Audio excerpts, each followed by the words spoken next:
Здравейте! Днес от VPOC ще ви покажа един страхотен ежедневен часовник с недразкаемо стъкло и голяма водоустойчивост на Casio.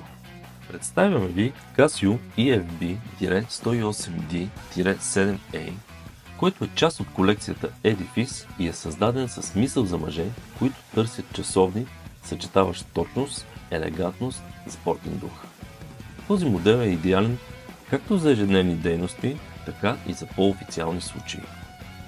Часовникът е оборудван с сафирено стъкло, което е недразкаемо, гарантирайки дълготрайна яснота на циферблата.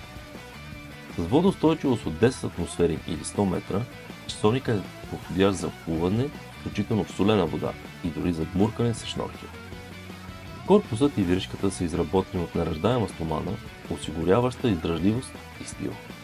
Циферблатът е с елегантен светъл цвят, допълнен от фосфоресциращи стрелки, за лесно отчитане на времето при слаба светлина. С диаметър от 45 мм и дебелина от само 8,7 мм, часовникът предлага балансирани пропорции, които го правят подходящ за различни поводи.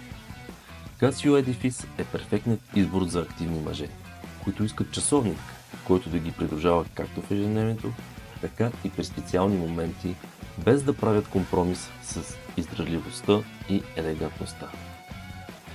Посетете VPOC още днес и открийте над 10 000 модела часовници и бижута от водещи световни марки, които отговарят на всеки вкус и стил.